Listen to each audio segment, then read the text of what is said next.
Il y a encore quelques mois, Alexandra n'osait plus sortir de chez elle. J'avais toujours peur de le trouver dans un coin de rue, quoi. Victime de violences conjugales, elle vivait dans l'angoisse de croiser son ex-compagnon. Une peur aujourd'hui surmontée grâce à un petit appareil. Si mon agresseur m'approche, ça sonne et j'ai les forces de l'ordre qui viennent me protéger. Je le dis souvent en rigolant, mais c'est devenu mon copain. Et donc je l'ai tout le temps avec moi. Un système de protection pour ne pas revivre le cauchemar d'octobre 2021, quand son ex-conjoint la frappe et menace de la jeter par le balcon. Vous voyez les bleus que j'ai de partout comme ça, là? Ouais, moi j'en ai plein le corps. Bon, le plus, c'est sur le visage. On va dire que j'ai beaucoup de chance d'être encore là. Il m'a roué de coups de pied, de coups de poing. J'ai arrêté de respirer. Mais j'ai plus bougé. J'ai fait la morte. Pour qu'il arrête. Si j'avais répondu, il me tuait. Condamné par un tribunal, l'ancien conjoint d'Alexandra est sorti de prison il y a 6 mois avec interdiction d'approcher d'elle à moins de 10 km.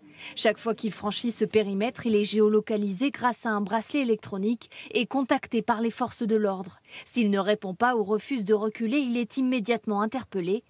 Pour Alexandra, l'alarme a déjà sonné une dizaine de fois, y compris la nuit. Ah, quand ça sonne, ça me stresse. Parce que ça veut dire qu'on me prévient qu'il y a un problème. Mais ça me rassure à quelque part parce que je sais qu'on s'occupe de ma sécurité.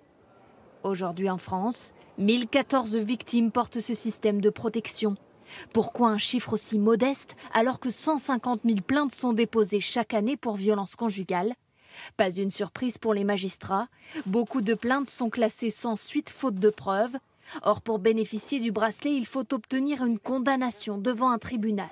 Le bracelet anti-rapprochement, lui, nécessite l'intervention d'un juge. Ce qui est sûr, c'est qu'on n'en manque pas en juridiction, qu'on a toujours la possibilité d'en commander de nouveaux si on arrive en fin de stock. Et si le bracelet n'est pas déployé massivement, malgré la disponibilité des appareils, c'est aussi à cause de la réticence de certaines victimes. C'est une vraie contrainte. C'est un appareil qui est gros, qui est lourd, qu'on doit avoir tout le temps chargé sur soi.